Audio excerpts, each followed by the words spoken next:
Hello, students. Welcome to our YouTube channel Academia Ambala. I am Mrs. Shashi Sharma. Today we do a chapter from the book First Flight, and the name of the chapter is A Long Walk to Freedom, written by Nelson Mandela. Now, Nelson Mandela was the first black president of a new nation, South Africa.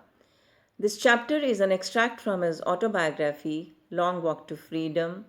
Here, Mr. Mandela talks about a historic occasion, the inauguration.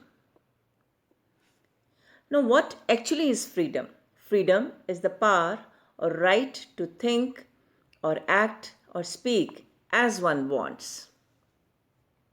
And what is apartheid?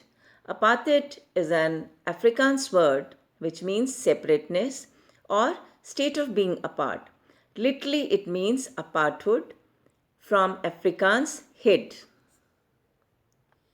Nelson Mandela fought against apartheid in South Africa for 30 long years, and finally, after democratic elections were held in 1994, he became the first black president of the new nation after more than 30 centuries of white rule.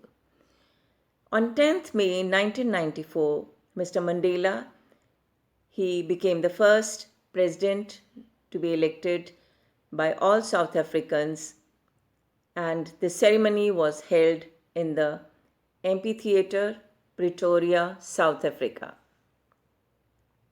On the inauguration ceremony, he was accompanied by his daughter, Zenani.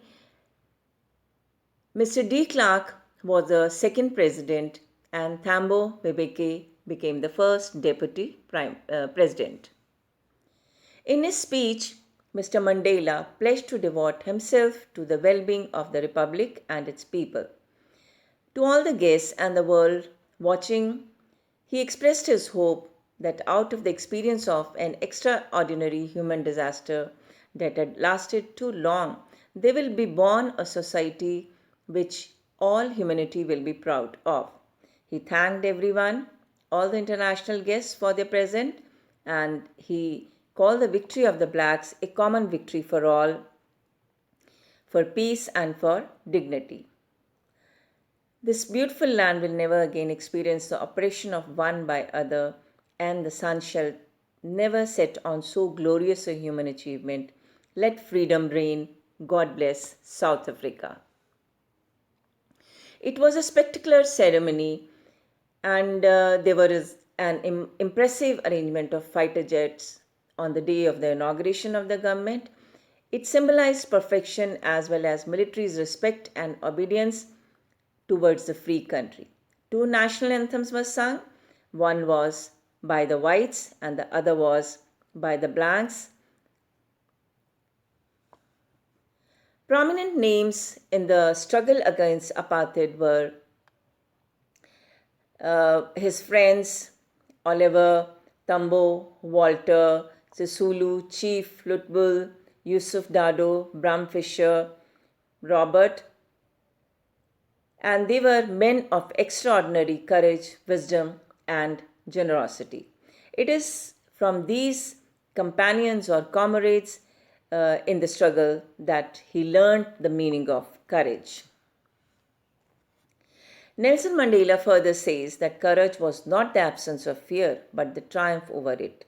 No one is born hating another person because of his skin or his background or his religion.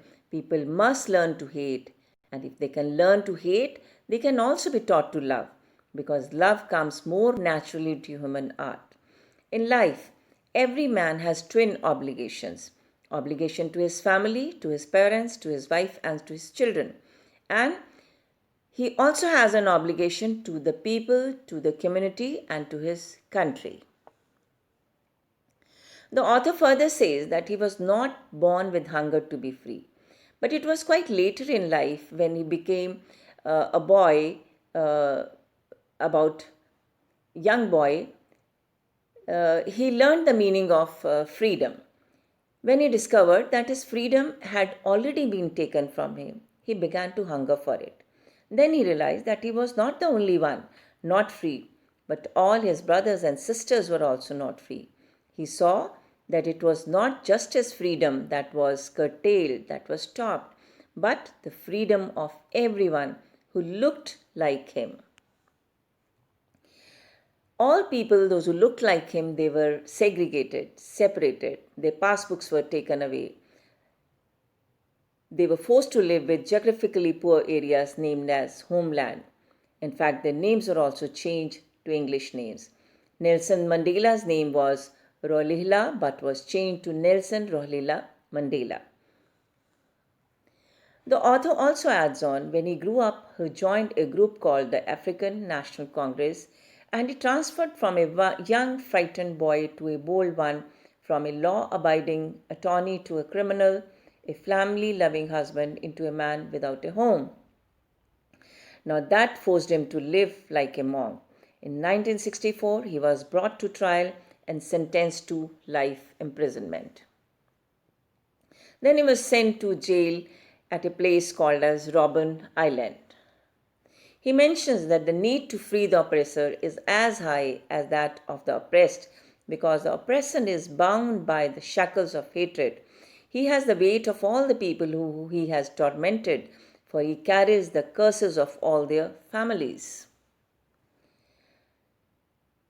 Now, some questions for recapitulation. First president of South Africa was Nelson Mandela, and he was sworn in on 10th May 1994. He was sworn in at Pretoria in South Africa, and his daughter's name is Zenani.